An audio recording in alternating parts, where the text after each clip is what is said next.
So we talk a lot about inspections in real estate and physical inspections that you would hire a home inspector for. But what a lot of people don't think about is the non-physical inspections that you really should be investigating as a buyer, or have your agent do some investigation for you. That's what they get paid for. So here are some things that you should really consider as a real estate buyer to take a look at that you may not have thought of.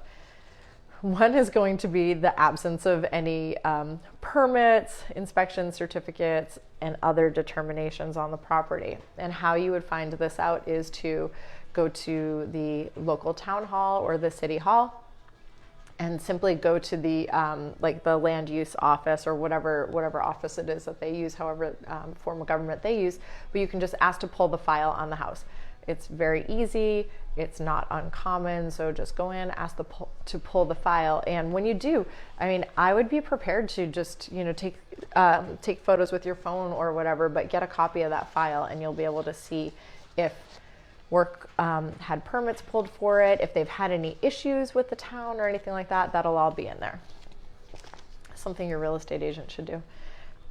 Any limitations, restrictions, or requirements affecting the use of the property. And that also includes limitations on the use, I guess I just said that, but limitations on the use of the land or whatever. Also, while you're there pulling the file, you can ask worst case scenario, like what can go in this zone? Is it possible that somebody could put in a convenience store right next door to me? You'd be surprised at the things that are actually allowed in zones that people don't realize. I always tell my buyers to consider the worst case scenario as far as like what development will look like where you're buying.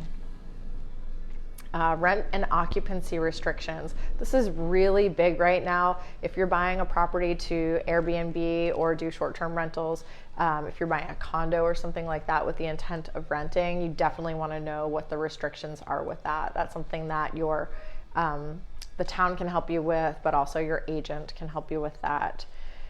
Neighborhood or area conditions. Drive through the neighborhood at all times of the day and maybe night. Go to the local police department and see if they have any, if they get a lot of calls or whatever about that neighborhood, or if there's just some kind of, disturbance. Sometimes you'll know, if you've got neighbor disturbances or whatever, because it'll be very obvious, but sometimes you won't, and you can absolutely do that. Schools, obviously, that's something that you want to find out about if it's important to you. Here's something that you might not think about, and we deal with in Maine a lot, is the proximity and adequacy of law enforcement. Not everybody has their own police around here. Same thing with fire, and ambulance services. So you might want to find that out if that's really important to you.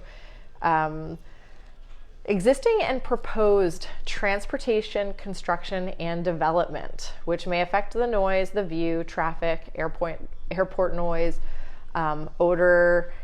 If there's a solar farm proposed, if there's a natural gas line proposed, if there's some kind of development proposed, these are reasons people sell, and they might not disclose that to you as the reason that they're selling. So that's an important thing to look into. You can ask the town, you can do searches, but there are ways to find out about proposed developments. If there are, wild or domestic animals that are nuisances around, does somebody behind you a dog breeder? There's all kinds of things. So that's another reason to kind of be around that neighborhood at different times of the day to see, is there a flock of neighborhood chickens that comes into your yard every day and poops everywhere, or whatever chickens do. Possible lack of compliance with homeowners association requirements. If you are buying in an association or a condo, reach out to the president of the HOA and make sure that everything is in compliance. And see, your agent will get this anyway for your lender, but get the minutes. Find out if there are issues in that association. Find out if there is one neighbor who is causing a commotion, or if nobody's paying their association dues. This is pretty important. So that is That's a short list of things that you really should look into as a buyer. That's not a physical inspection. It's not, are there termites in this house?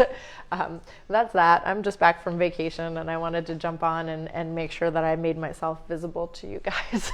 I will see you tomorrow. If you've got any questions about how to find out this information or anything else about your property investigations and inspections, please feel free to reach out. All of my information is below if you're watching this on YouTube. If you're watching this on Facebook, you already know how to get in touch with me. You guys have a great day.